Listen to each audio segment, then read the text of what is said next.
Toutes et à tous, Matata Pogno Mapon, sénateur, ancien premier ministre et aujourd'hui candidat président de la République, récuse le président du Sénat, Bahati Lukwebo. Plus loin, il porte même plainte contre ce dernier. Il porte également plainte contre les procureurs généraux près la Cour constitutionnelle. Il dénonce un duo entre les deux personnalités pour en fait enlever ses immunités, malheureusement contre la volonté de la plénière, attendre les vacances parlementaires pour en profiter. Il a tenu une conférence de presse pour dénoncer cela. Il est allé à la Cour constitutionnelle également pour déposer cette plainte. Il a fait une déclaration. Nous en parlerons au cours de cette émission parce que nous y avons réservé une édition spéciale. Nous parlerons également du meeting de l'opposition prévu ce 25 au terrain Sainte-Thérèse, initialement prévu pour le 17. La ville, Gentini Ngobila, avait décidé de renvoyer la marche de l'opposition pour le 24, mais les opposants ont estimé que la date n'était pas idéale parce que à la même date, l'artiste musicien Ferregola a prévu un concert au stade de Martyrs, Weranson, un concert à Kinkole, JDT, un concert à l'entrée de ma campagne et un autre musicien au camp Lucas. Selon l'opposition, c'est la ville qui aurait, je mets au conditionnel, financé ces concerts pour déstabiliser simplement l'opposition. Nous en parlons avec la quatrième personnalité du LGD sur ce plateau. Je vais le présenter tout à l'heure. Nous parlerons également processus électoral avec la déclaration de Martin Fayoulou. Il a pratiquement renoncé au processus électoral. Il pose ses conditions. Malheureusement, les députés Ados Ndombassi, l'un des députés de l'ECD, a fait une lettre ouverte où il a demandé à Martin Fayoulou de revenir sur sa décision. Nous en parlons justement, comme je l'ai dit. Nous recevons pour vous M. Émile Hassani. Il est secrétaire national chargé de l'intérieur, implantation et mobilisation du LGD, parti cher à Matata Pogno Mapon. Nous vous recevons, M. Hassani. Merci beaucoup. Bonjour à tous les téléspectateurs de Perfect Télévision qui nous suivent en ce net moment. Et je pense que nous allons pouvoir décrypter toutes les problématiques que vous avez soulevées dans votre présentation de l'émission. Merci beaucoup. C'est une émission que vous avez maintenant l'habitude de suivre. Un petit mot avant d'aller plus loin. Ça vous inspire quoi en suivant cette émission? Non, en suivant cette émission, je vois le professionnalisme, je vois l'avenir et je suis très convaincu que dans les années à venir, votre nom qui est déjà connu, mais sera connu davantage, vous faites partie des jeunes montantes dans les domaines des médias dans notre pays. Et je vous souhaite plein succès et je vous recommande de demeurer au centre ou neutre comme vous l'êtes. Que personne ne vous intimide parce que ce pays nous appartient à tous. Merci. On ne l'a pas vendu. Merci beaucoup, merci beaucoup. Alors, nous allons vraiment nous asseoir sur les LGD, mais avant tout, je préfère que vous puissiez faire un petit commentaire. L'opposant Franck Diongo à ce jour est en tout cas enlevé. C'est ce qu'ils disent les opposants. Il est enlevé parce qu'on n'a pas vu les mandats. Il a été pris comme un petit voleur. On a même vu sa mère pleurer au nom du président de la République. Vous avez un petit commentaire? Oui, ben, à ce un sujet? petit commentaire, c'est un commentaire de regret, de désolation, parce qu'il n'y a pas que le président Franck Diongo. Allez-y comprendre que le pouvoir s'est lancé dans une logique d'opprimer, de persécuter tout celui qui a une opinion contraire aux siennes, ou à la sienne, je vais dire. Et c'est comme ça qu'en exécution de cette série de persécutions, le président Jean-Marc Abound est parti, M. Salomon Idi Kalonda est parti, Franck Diongo est parti. Vous suivez aussi dans les mêmes élans les différentes perquisitions domiciliaires illégales qui s'opèrent ça et là. Et ce qui est navré, c'est que tout est planifié bien avant et annoncé même. Annoncé. Il vous souviendra que M. Salomon Kadela dit, tout le monde savait déjà que M. Salomon Kalonda serait ou sera arrêté. Et c'était déjà annoncé parce qu'on avait déjà ciblé quelques personnalités qui accompagnent les 4 leaders de l'opposition. En l'espèce, chez le président Moïse Katumbi, on avait ciblé M. Salomon Kadela. On avait ciblé les députés Mike Mukebai. Mike Mukebai. Il y a l'ancien ministre, je crois, des Transports, c'est qui encore? Christian Mwando Simba et Olivier Kamitatu. Chez nous, LGD, on a ciblé les secrétaires généraux, Franklin Chamala. Oui. Chez le président Martin Fayoulou, c'est Prince Epenge, Lexus Légal, et ainsi de suite. Et tout ce qui était déjà annoncé est en train d'être réalisé petit à petit. Oui. Allez-y comprendre que c'est un plan qu'on a mis en place pour traquer, persécuter l'opposition. Et nous disons que nous n'allons pas croiser les bras. Le pays, il est nôtre, on ne l'a pas vendu. Alors, j'ai aussi une petite question d'actualité à vous poser. Je m'en voudrais beaucoup si je ne la pose pas. On a vu, en tout cas, la ministre du portefeuille rétablir le DG de la SNEL, le SINDE, alors que l'Assemblée nationale l'avait pratiquement destitué. L'Assemblée nationale avait recommandé à la ministre d'État de destituer les DG. Il y avait même une lettre demandant à son adjoint de faire l'intérim. Nous l'avons vu d'ailleurs à Lubumbashi. Qu'est-ce que ça vous fait en voyant cela? Mon frère, vous savez que moi, je suis de ces Congolais qui avaient beaucoup espéré et attendu des choses sur la gouvernance du président de la République actuelle. Vous savez, les combats de l'UDPS depuis longtemps, c'était l'instauration d'un état de droit. Oui. Les changements du social du peuple congolais, le peuple d'abord. Mais on se rend compte de plus en plus que ces régimes n'ont rien à voir avec ce qu'ils prétendaient à l'époque quand ils étaient dans l'opposition. Nous vivons dans une jungle pratiquement. Parce que dans un état de droit, l'état de droit, c'est un état qui est encadré et qui est assis sur les textes. Parce que les droits, on prévoit les textes, on prévoit des lois, c'est pour l'avenir. Oui. On s'est dit non, en tout cas, nous, en République démocratique du Congo, nous devons réguler, réglementer la façon, la manière dont les gens doivent vivre. Et nous allons vivre comme ça. Celui qui est injurieux, on l'arrête pour injure publique, par exemple. Celui qui vole, on l'arrête pour vol. Oui. Celui qui détourne, on l'arrête pour détournement. De telle sorte que quand quelqu'un détourne, il sait déjà l'infraction et la peine oui. qui l'attend. Alors, mais actuellement, nous ne vivons pas cela. Nous ne vivons pas cela.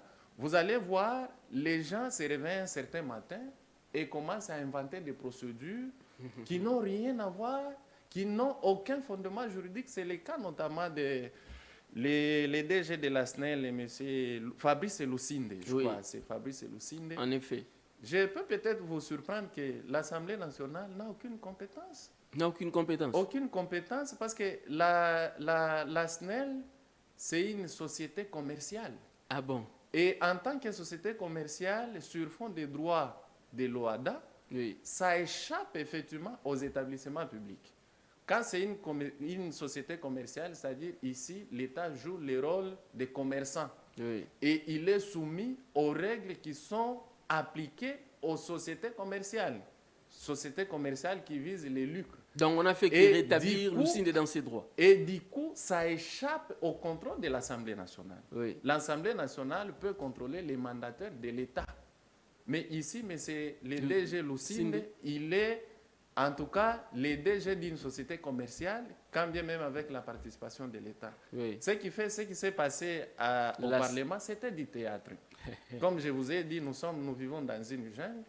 L'Assemblée nationale n'a aucune compétence des choix ou des situations. Donc il est rétabli dans ses droits. Il est rétabli dans ses droits conformément à la loi. Merci beaucoup, c'est un avis. Je crois que les téléspectateurs ont compris que M. Bailing n'a rien contre M. Lucinde. Nous ne faisons que notre droit et nous avons fait parler un avis contraire et c'est passé. Voilà, merci beaucoup.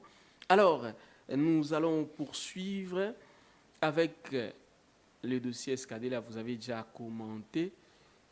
Vous avez dit ici qu'avec ce qui se passe, apparemment, le régime Tshisekedi essaye d'installer ce qu'on appelle la terreur, un climat de terreur. On a vu avec Matata Ponyo ce qui se passe. On voit avec Salomon Escadela. Et puis maintenant, c'est Franck Diongo. Et les autres, vous les avez cités. Mais à première vue, dans le dossier Matata Ponyo Mapon, avant d'aller plus loin, j'aimerais demander à la régie si elle est en harmonie avec nous de nous lancer quand même l'élément sur la conférence de presse de Matata Ponyo Mapon au CEPAS. Et nous allons revenir juste après pour entrer vraiment dans les vifs du sujet. Voilà, merci. C'est un point de presse au cours duquel les sénateurs et candidats à l'élection présidentielle Matata Ponyo dénoncent l'illégalité, l'irrégularité des nouveaux réquisitoires pour la levée de ses immunités à la Chambre haute du Parlement. Si vous devez prendre comme un malfrat un opposant politique, tout simplement parce qu'il ne soutient pas votre thèse, je pense que ce n'est pas ça de la politique. La situation actuelle n'est pas bonne. Après avoir décrié, dénoncé les multiples manœuvres et complots contre lui orchestrés par ses détracteurs, à l'occurrence le président du Sénat, Bahati Lukwebo, Matata Ponyo est allé à la chambre basse du Parlement déposer son retrait de confiance au président du Sénat et une plainte contre lui pour atteinte aux droits garantis aux particuliers. Je suis venu déposer la lettre pour récuser le président du Sénat, qui est d'ailleurs, vous le savez, membre du présidium de l'Union Sacrée. L'Union Sacrée qui a déjà choisi son candidat et pour lequel lui il se bat. Je récuse aussi l'ensemble du bureau du Sénat, qui est en fait un bureau aussi de l'Union Sacrée, vous le savez. Et donc de ce fait, à partir d'aujourd'hui, je retire toute ma confiance du président du Sénat et de son bureau. C'est dommage, c'est historique, c'est pour la première fois que cela arrive dans ce pays depuis 1960. Mais ça fait 2 ans que je supporte cela. Mais je crois que le président du Sénat estime que le Sénat est devenu son institution et qu'il peut se comporter en dehors de la loi. Le présidium de l'Union Sacrée lâchera-t-il Bahati Lukwebo et le bureau du Sénat autorisera-t-il l'instruction judiciaire à charge de son président? La question mérite d'être posée. C'est un point de presse au cours duquel les sénateurs et candidats à l'élection présidentielle Matata Ponyo dénoncent l'illégalité, l'irrégularité des nouveaux réquisitoires pour la levée de ses immunités à la Chambre haute du Parlement. Si vous devez prendre comme un malfrat un opposant politique, tout simplement parce qu'il ne soutient pas votre thèse, je pense que ce n'est pas ça de la politique. La situation actuelle n'est pas bonne. Après avoir décrié, dénoncé les multiples manœuvres et complots contre lui orchestrés par ses détracteurs, à l'occurrence le président du Sénat, Bahati Lukwebo, Matata Ponyo est allé à la chambre basse du Parlement déposer son retrait de confiance au président du Sénat. Voilà, nous revenons sur ce plateau. Vous allez nous excuser pour ces petits désagréments. On est revenu 2 fois sur cet élément. Je rappelle que c'est un commentaire de nos confrères de Télé 50. Vous avez reconnu là la touche vocale de Jean-David Kilolo. Vous avez suivi le reportage avec moi. On a tous vu Matata Ponyo au Sénat. Il s'agit de quoi exactement? Parce que certains qualifient ça d'un théâtre. Que dites-vous de ça? Oui, écoutez, vous savez que c'est facile de qualifier cela d'un théâtre.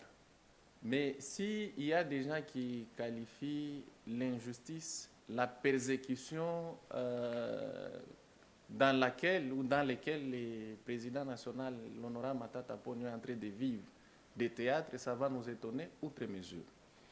Laissez-moi vous dire, dans l'histoire, je pense que ce n'est pas exagéré, dans l'histoire de l'humanité, c'est la toute première fois de voir un citoyen faire l'objet des persécutions de toutes les institutions du pays. Toutes les institutions. Je parle de toutes les institutions du pays et je vais vous les démontrer. Oui. Parce que lorsque vous lisez la Constitution à son article 68, elle énumère les institutions du pays. Oui. Et la première institution du pays, c'est le président de la République, Oui. suivi du gouvernement, les parlements et les cours et tribunaux. Oui. Et vous verrez, depuis que cette saga judiciaire contre l'honorable sénateur Matata Ponyo a commencé, toutes ces institutions ont œuvré, mais malheureusement dans la jungle. Et cette persécution n'est assise sur aucun fondement juridique.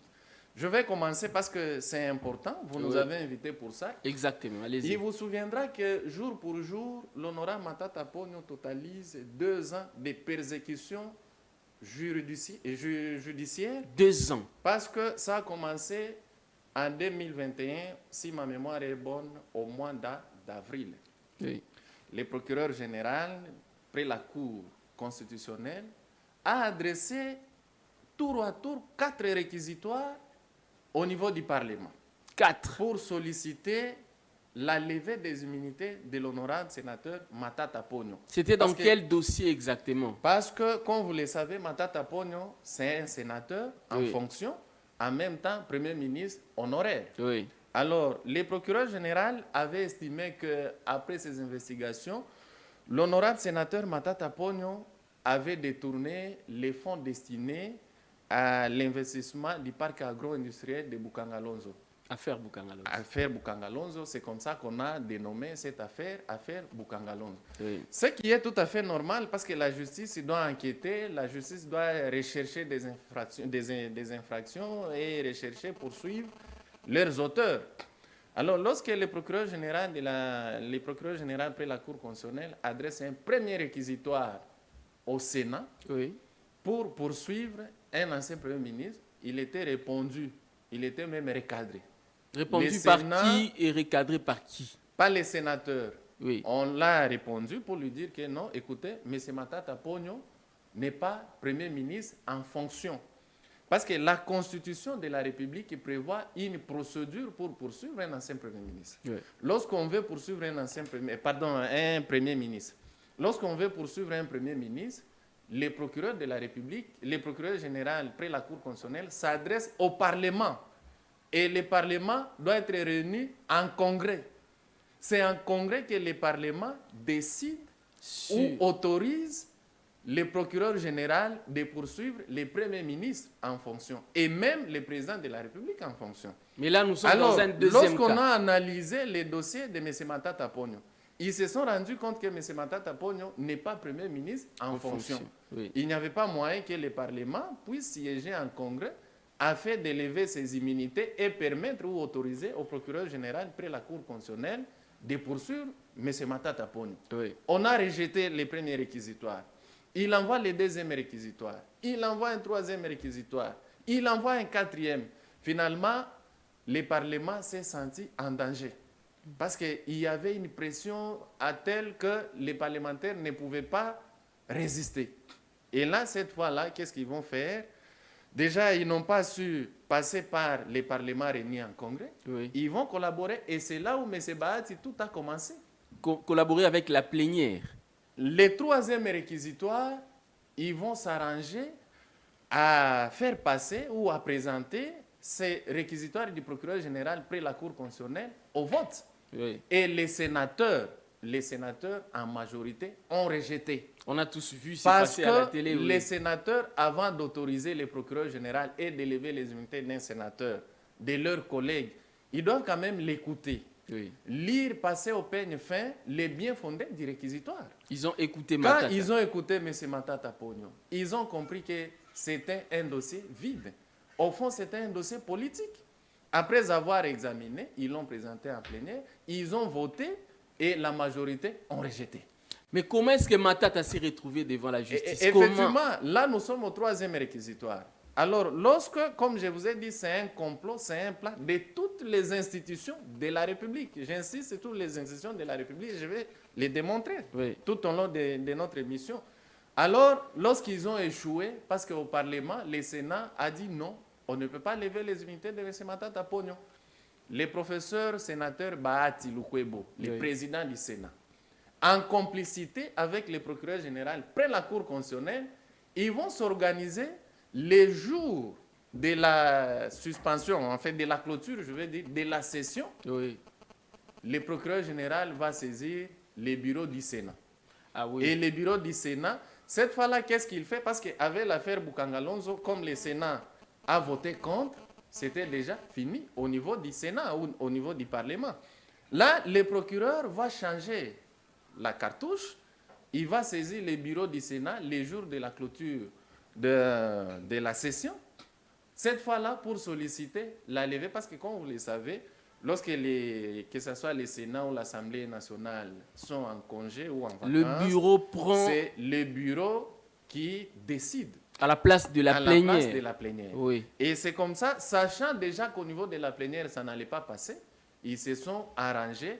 Les professeurs Bahati Lukwebo, le président du bureau du Sénat, et le procureur général près la Cour constitutionnelle, dans leur complicité, ils se sont arrangés. Ils saisissent le bureau du Sénat les jours de la clôture de la session et le bureau a statué. C'est pour ça que vous parlez du Dio Bahati, procureur général près la Cour constitutionnelle. Et effectivement, tout a commencé par là. Les bureaux statuent et les bureaux décident. Alors que, comme vous le savez, dans toute procédure, que ce soit disciplinaire, administrative, judiciaire, les droits de la défense sont garantis. Quand le bureau de la Sénat a invité l'honorable sénateur Matata Ponyo, l'honorable sénateur Matata Ponyo s'est présenté accompagné de son avocat. Maître Chebele, le bâtonnier national des avocats, de l'Ordre national des avocats, mon bâtonnier national. Alors, quand il se présente, on lui présente les dossiers, il dit non, accordez-moi le temps de rassembler les dossiers, les pièces du dossier.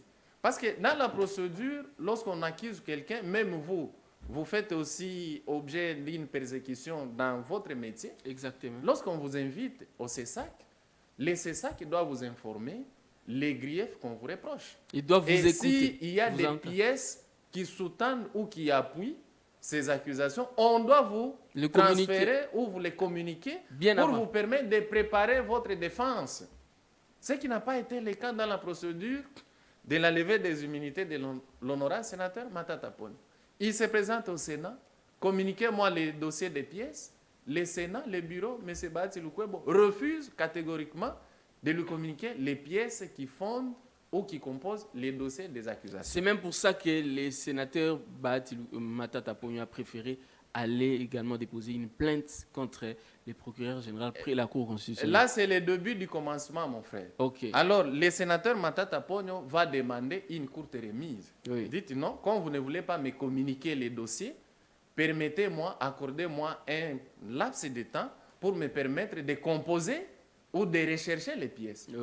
Pendant ce temps, il va apprendre dans les réseaux sociaux que ces immunités ont été levées. Non pas pour l'affaire Bukangalonzo, mais pour l'affaire des biens aérianisés.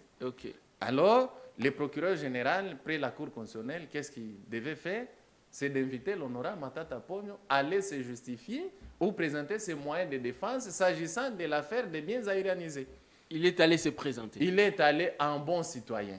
Parce qu'il vous souviendra, là, c'est une façon pour nous aussi de chasser les ténèbres, parce que les ténèbres règnent. Mais heureusement, la lumière vient toujours chasser les ténèbres. En ce moment, le président Matata Ponyo, le sénateur Matata Ponyo, il est en Guinée, conseiller du président de la République. Alpha Condé à l'époque. En ce moment, tout le monde l'appelait, envoyait des messages pour lui dire non, écoutez, ne venez pas ici. On va vous arrêter. Le régime Félix a décidé de vous arrêter, vous jeter en prison. Matata Ponyo, comme un innocent, il ne se reproche de rien. Il a décidé de regagner au pays pour affronter la justice. Il se présente au parquet général près la Cour constitutionnelle. Il présente ses moyens de défense. Pendant que les véhicules qui amènent les inculpés en prison étaient déjà au parquet général près la Cour constitutionnelle. Mais on l'attendait juste avant. On l'attendait et le champagne était déjà préparé. Il y a des gens qui devaient festoyer parce que ce jour-là, Matata devrait aller en prison.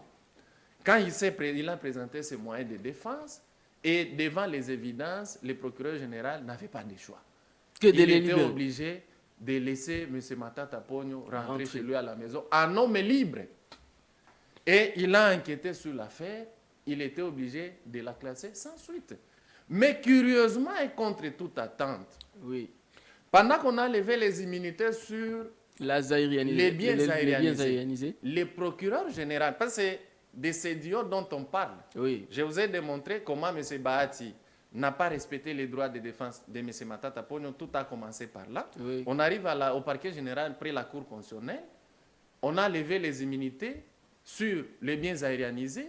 Le parquet général près la Cour constitutionnelle a instruit sur les biens aérianisés et a chuté sur les classements sans suite, faute de preuves, parce que M. Matata Ponyo avait présenté tous les éléments nécessaires qui attestaient que le gouvernement avait payé les biens aérianisés. Il vous souviendra à l'époque, parce que je pense que nous suivons l'histoire de tout le monde. Oui, oui. Lorsque M.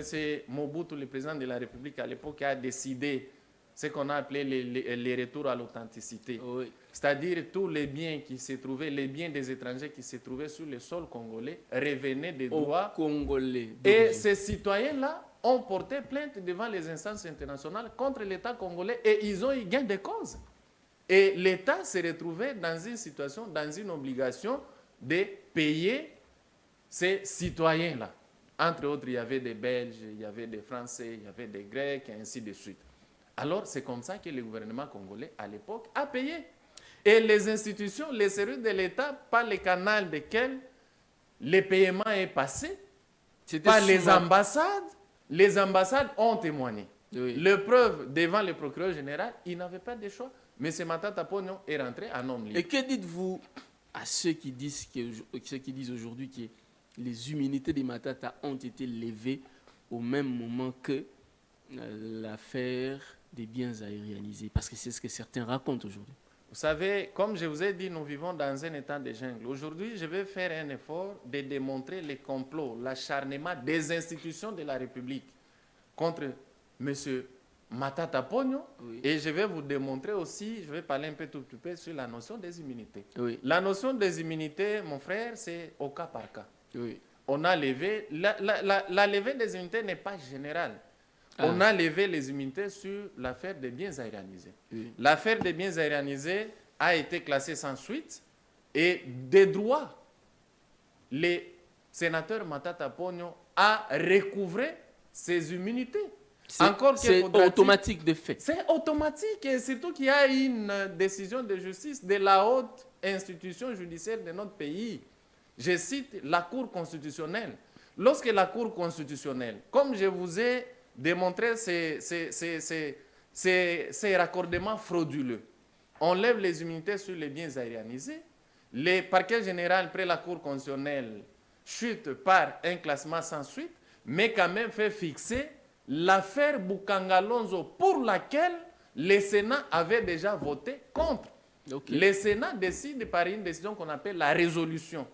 Il y a une résolution du Sénat qui vote contre les poursuites de M. Matata Ponyo dans l'affaire Boukangalonzo. Oui. Mais le procureur général, près la Cour constitutionnelle, a fait fixer l'affaire Boukangalonzo devant la Cour constitutionnelle. Et la Cour constitutionnelle statue, c'est une première affaire en matière pénale. Parce que les gens, il y a beaucoup de juristes des réseaux sociaux, les autres sous les arbres. Ah oui, parce que c'est ce que tout le monde raconte. Tout le monde essaie d'opiner là-dessus, voyez-vous. La Cour constitutionnelle a plusieurs compétences. Et ici, il ne faut pas faire la confusion selon que la Cour constitutionnelle statue en matière constitutionnelle, des contentieux électoraux, en matière pénale. Ici, nous sommes en matière pénale et c'est la première affaire. Est-ce qu'un sénateur en droit peut réquiser ou porter plainte contre le président du Sénat ou le procureur général près la Cour constitutionnelle? Tout citoyen, pas seulement un sénateur, tout citoyen, même vous, si vous estimez que vos droits sont lésés, la Constitution et les lois du pays vous les garantissent. Et même quand le président de la République, laissez d'abord le président du Sénat, même le président de la République, vous, tel que vous êtes là, vous pouvez porter plainte contre le président de la République. Donc, mais puisqu'il a un mandat, oui, en plein mandat, la justice ne saura pas l'interpeller. ou l'entendre. Sauf les cas exceptionnels que la Constitution prévoit, les cas de la haute trahison, et ainsi de suite. Alors, l'objectif de la plainte de Matata contre Bahati Lukwebo et les procureurs généraux après la Cour constitutionnelle, c'est quoi exactement? Monsieur Matata Pognon se trouve persécuté par un complot des institutions de la République. Je vous ai démontré le Sénat. Le Sénat représente une institution. C'est le Parlement. Tout a commencé par le Sénat. Et vous avez vu comment M. Bahati ne jure qu'à obtenir la tête de M. Matata Pognon. Nous arrivons au niveau de la justice. Parce que les cours et tribunaux, c'est la dernière parmi les 4 institutions de la République. Oui. Les cours et tribunaux, vous avez vu ces jeux de ping-pong, parquet général près la Cour constitutionnelle, Cour constitutionnelle, parquet général près la Cour de cassation, Cour de cassation qui statue en dehors de la loi. Oui. Là, c'est la deuxième institution. Il n'y a pas longtemps, M. Matata Pognon devait se rendre à Bunia. J'étais à Bunia avec lui. Il y a une question prévue pour ça, exactement. J'ai fait l'étude d'avance. On l'a interdit de voyager. On dit qu'il serait arrivé en retard selon la DGM. Mais quand on dit ça, on prend les Congolais à des idiots. Excusez-moi, passez-moi l'expression. Matata Pognon arrivé en retard. Qui avait déjà en ses mains, qui était déjà en possession de la carte d'embarquement. Quand on vous donne la carte d'embarquement, c'est-à-dire vous avez déjà terminé toutes les formalités requises au niveau des compagnies ou de la compagnie d'aviation et vous n'attendez que passer la frontière, c'est-à-dire la DGM. Oui.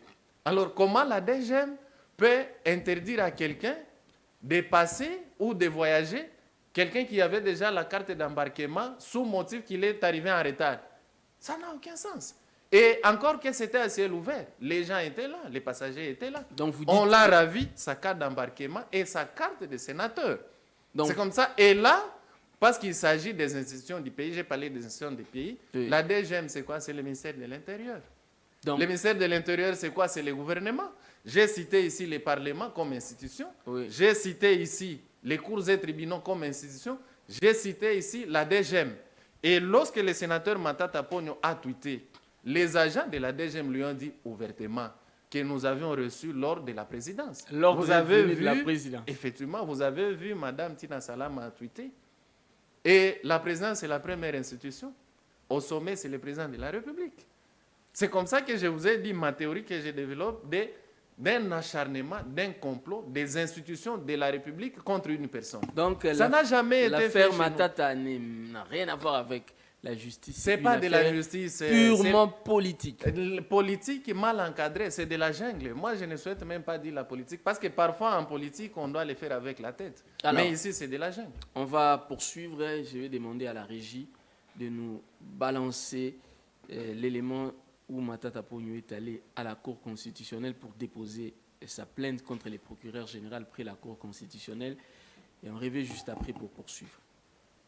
Imaginez-vous que le procureur général Mukolo a demandé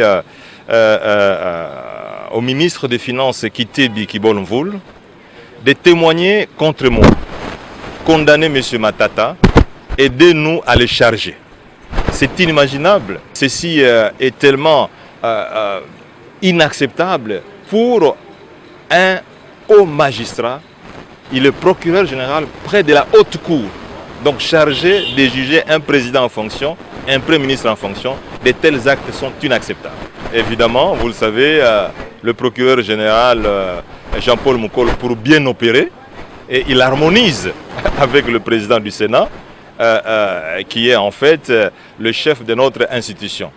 Comment vous pouvez vous imaginer que le procureur général Mukolo puisse déposer sa lettre uniquement le 16 juin lorsqu'il n'y a pas d'urgence, il n'y a pas de flagrance. Alors que la session parlementaire ordinaire se termine le 15, il ne vient déposer que le 16 sa lettre. C'est qu'il y a une complicité. Et donc ça, je crois que le procureur général Jean-Paul Mukolo, maintenant que nous l'avons récusé, maintenant que nous l'avons retiré toute notre confiance, conformément au code pénal, conformément aux lois qui organisent les institutions judiciaires, il n'a plus le droit de pouvoir opérer sur mon cas. Nous avons retiré la confiance non seulement à lui-même, procureur général, mais aussi à l'ensemble des magistrats qui travaillent dans son office. Voilà, nous revenons ici sur ce plateau. Je rappelle que c'est Opinion Croisée. Le cahier des charges de cette émission nous donne la possibilité de recevoir, de faire un face-à-face, mais aussi un plateau à 2, 3 ou 4. Mais à condition que nous ayons déjà dans nos éditions précédentes parlé de ce sujet. Et je rappelle que nous avons déjà commencé ce sujet avec d'autres invités. Voilà pourquoi nous continuons. Mais notre invité est prêt. Si le camp Bahati Lukwebo veut venir sur ce même plateau pour un droit de réponse ou un face-à-face, le secrétaire national chargé de l'intérieur, implantation et mobilisation du LGD parti de Matata Pogno est disponible. Notre numéro est juste là. Vous allez nous écrire ou vous allez contacter l'assistante principale de cette émission, Madame Pritzka. Nous allons organiser ça dans les meilleures conditions parce que nous sommes dans la démocratie. Il faut un débat républicain. Nous poursuivons. Matata Pogno à la Cour constitutionnelle. Un commentaire sur sa présence là-bas. Oui, comme je vous ai dit, j'ai démontré ici, il s'agit d'un complot des institutions de la République contre un citoyen. On ne sait pas, il représente quel danger contre l'État, pendant qu'il y a des gens qui représentent un danger contre l'État et avec lesquels pratiquement l'État ne fait rien, contre lesquels l'État ne fait rien. Alors, M. Matata Pogno ne veut pas se laisser égorger, vivant, en regardant. Il se bat. Il se bat comme ces citoyens-là qui voient son État et les institutions de son État censées lui protéger, les persécuter. Qu'est-ce qu'il fait? Il utilise toutes les cartouches à sa portée. C'est comme ça que vous l'avez vu avant qu'il se présente à la Cour constitutionnelle. Il a commencé par le Parlement. Oui. Le président Bahati, point n'est besoin de rappeler ici qu'il est membre du Présidium de l'Union sacrée. En effet. Et en tant que tel, il travaille, il protège les intérêts de l'Union sacrée et plus particulièrement ici de leur candidat, en l'espèce, le président de la République. Voilà comment il se permet de tout faire. Comme si on était dans une jungle. Est-ce que Matata Pogno a foi en la justice congolaise? Bon, je ne vais pas répondre à sa place. Mais je réponds moi-même en tant qu'analyste politique et tout ça. Je pense que le tableau est sombre. Le tableau est sombre. Par rapport à tout ce que M. Matata Pogno est en train de vivre, nous avions compris que la loi en RDC, depuis l'instauration de l'arrivée et l'avènement de ce régime, la loi n'est pas la même selon qu'on est de la majorité ou selon qu'on est opposant. Oui. Je crois même vous vivez ça tous les jours. Les journalistes engagés, oui. Ceux qui ne font pas l'apologie du pouvoir en place, vous êtes persécutés contre normes, oui.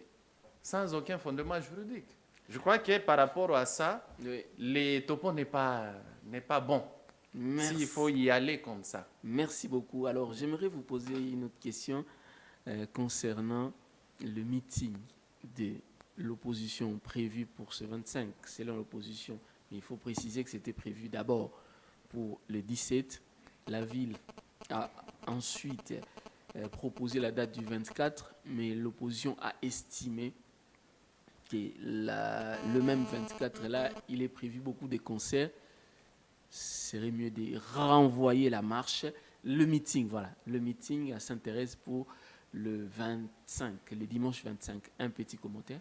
Bon, un petit commentaire, c'est que je souhaite, j'espère que M. Ngobila et sa famille politique ne vont pas récidiver dans ce qu'ils sont en train de nous démontrer. Parce qu'au départ, on avait dit que l'opposition était faible.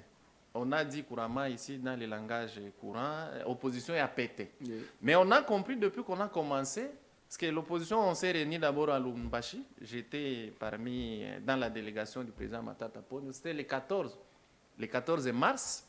Déjà, ça avait commencé à bouger, à faire bouger les lignes. Oui. On a compris que la peur avait changé de camp. Et c'est effectivement au niveau de Lubumbashi, le 14 mars, qu'on avait décidé, on avait projeté la première manifestation de l'opposition. Okay. Et là, si je ne m'abuse, c'était prévu le 20 avril, si je ne m'abuse. Non, c'était le 20 mai. Oui. On a commencé la première manifestation le 20 mai. Mais tout de suite, là, quand on s'est écrit, parce que vous savez, nous sommes sous les régimes d'information. Oui. C'est-à-dire, tout citoyen congolais qui est ici manifesté sur la voie publique, l'obligation constitutionnelle qui l'incombe, c'est celle d'informer l'autorité urbaine, parce que nous sommes en ville, et ici, c'est les gouverneurs de la ville. Oui. Juste l'informer afin que celui-ci, lorsqu'on informe, c'est l'obligation du manifestant. Et c'est lui, l'autorité urbaine, dans les cas d'espèce, lorsqu'il reçoit l'information, il a l'obligation, une double obligation, de sécuriser les manifestants ou la manifestation et d'encadrer ces manifestants. Deux obligations. Oui. Il n'a pas le droit d'échanger l'itinéraire. Il n'a pas le droit d'échanger la date. Il n'a pas le droit de refuser. Son seul ou sa seule obligation, qui l'incombe, c'est d'encadrer et de sécuriser. Mais curieusement et contre toute attente, en ce qui nous concerne, on a vu le gouverneur non seulement changer l'itinéraire, mais aussi la date. Oui.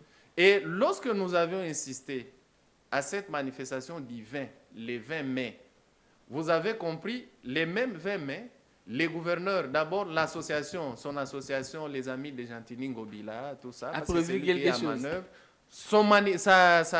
son ASBL a prévu une marche. L'Union sacrée, la jeunesse de l'UDPS a prévu également une marche. Et on a vu ces jours-là les forces de l'ordre et de sécurité encadrer et sécuriser les manifestants de l'UDPS marcher avec des armes blanches. Couteaux, machettes, haches, bâtons, ainsi de suite. Oui. Je crois que vous avez suivi parce que les images sont là. Les images existent. Et on a persécuté de l'autre côté. Chez nous, à l'opposition, on a utilisé des balles réelles. On a utilisé les gaz lacrymogènes. On a tout utilisé. Il y a des gens qui ont été atteints. D'autres sont restés inaptes jusqu'à ce jour. Oui. Alors, on projette les sit-ins le 25 mai devant la CENI. Oui. Je crois que vous avez suivi. Le La secrétaire- manière dont on a réprimé les gens, c'était à outrance. Le Mon secrétaire secrétaire général général a été molesté ce jour-là comme un monsieur, Les un images monsieur de la existent, rue. on a vu. Un ancien vice-ministre Oui. dans ces pays. Il a été réprimé de façon jamais vécue auparavant. Oui. Alors là maintenant, on avait prévu notre meeting. On a prévu le meeting le 17, c'était prévu le 17 juin, et la marche le 21 juin. Exactement. Mais Ngobila, contre toute attente, il va nous surprendre pendant que ceux qui ont la gestion du terrain Sainte-Thérèse avaient déjà reçu notre argent. M. Ngobila va dire non, à cette date, la place sera occupée par quelqu'un d'autre qui n'a pas payé. Donc c'est Ngobila maintenant qui Et décide. il nous propose, il dit non, écoutez, vous n'allez pas tenir à cette date-là, vous allez tenir à la date du 24 juin. Parce que le 24 juin, qu'est-ce il a fait?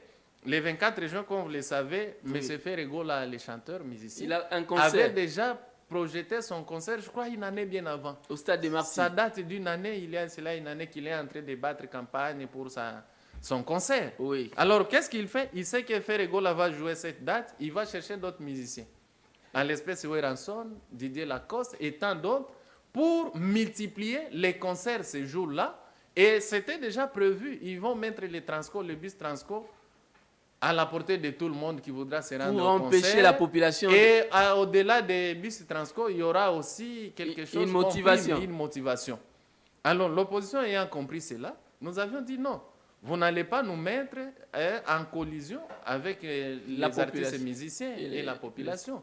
Comme vous avez proposé les 24, c'est nous qui sommes les organisateurs. Nous allons nous réunir les dimanches. Dimanche 25. Et si le dimanche Et 25, il ne prévoyait. il ne revient pas à lui d'empêcher la tenue de notre meeting le dimanche 25. Et si le dimanche 25, il prévoyait autre chose, Et il ne le fera vous en pas. empêcher. Et il ne le fera pas. Il n'est pas au-dessus de la Constitution, Il ni n'est des pas. lois de la République. Il n'est ne pas le au-dessus fera de la pas. Constitution. Et Alors, il trouvera la population, le peuple qui n'a sur... une autre réaction sur Martin Fayoulou. Martin Fayoulou a fait une déclaration.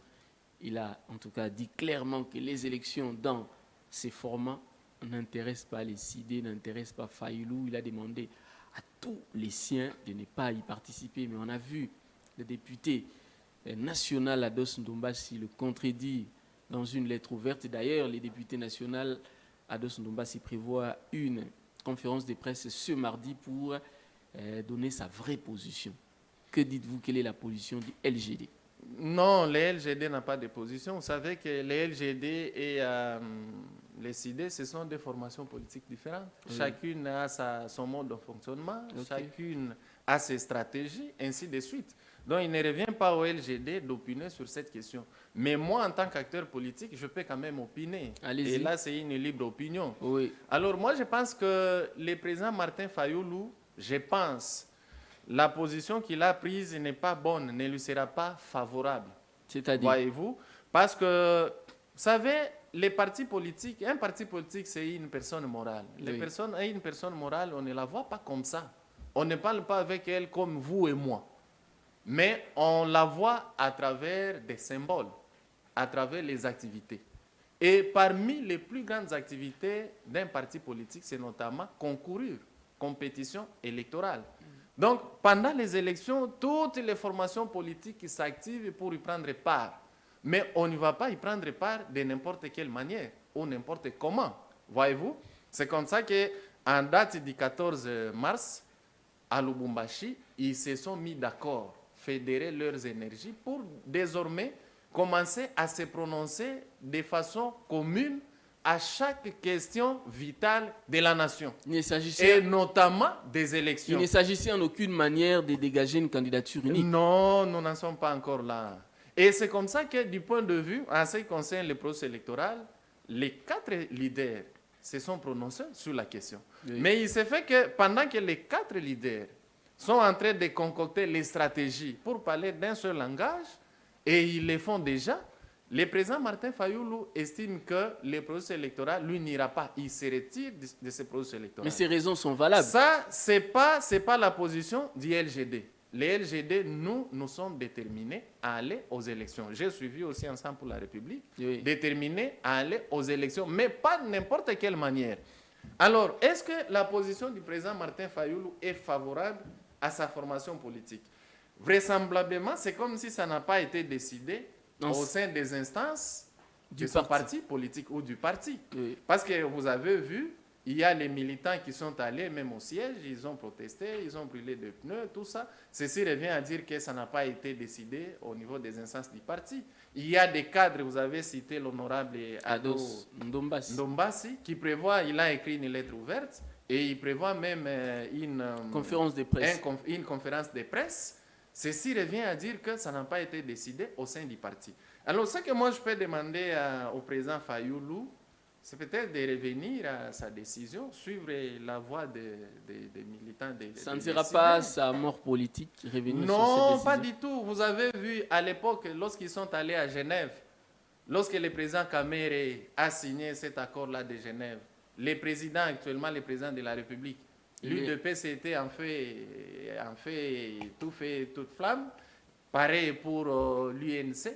Ils ont estimé que leurs présidents respectifs ne les avaient pas consultés ni associés. Je pense que le président Fayoulou aussi, il le fait.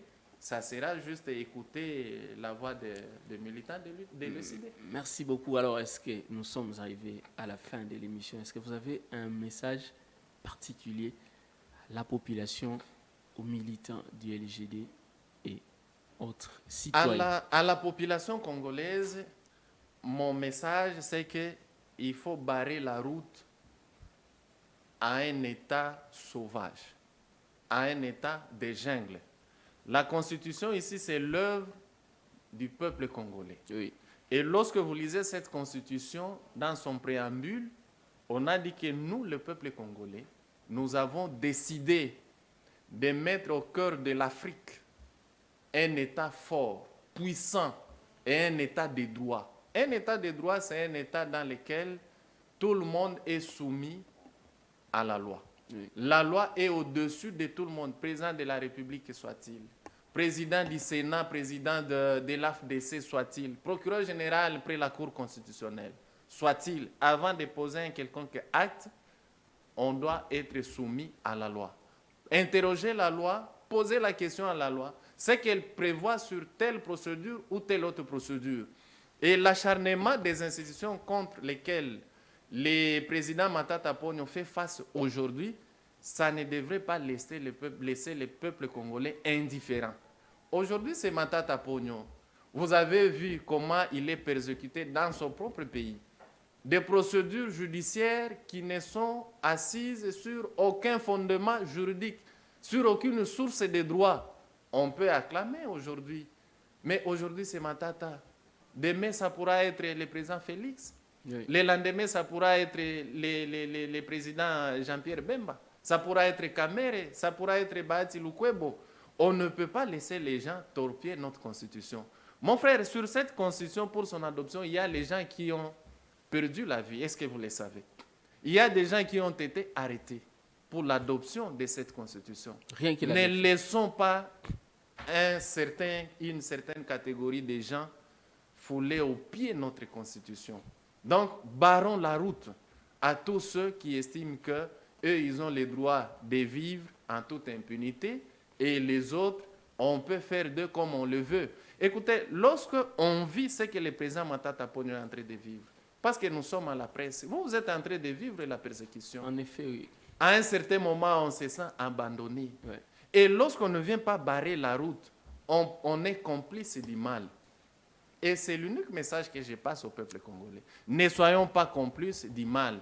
Pour le peuple, pour les LGD, non, les messages, je ne viens pas passer les messages à la presse. Nous nous voyons, nous nous donnons des consignes. Ça rentre dans la vie normale d'une formation politique. Merci beaucoup. Nous sommes à la fin de cette émission, votre émission désormais culte, opinion croisée. Nous avons reçu pour vous M. Émile Hassani. Il est secrétaire national chargé de l'intérieur, implantation et mobilisation du parti LGD, parti cher à Matata Ponyo. Suivi en rediffusion cette émission sur Perfect Télévision ce soir à 22h, mais également sur la chaîne YouTube Peter Tiani RDC Télévision, les extraits coupés, et sur Nyota Télévision également, sur Canal+, à Lubumbashi, à Likasi, partout sur l'ensemble des territoires nationaux. Allez, je vous retrouve demain, mais demain ça sera à 9h avec d'autres invités, avec le même plaisir. Allez, au revoir.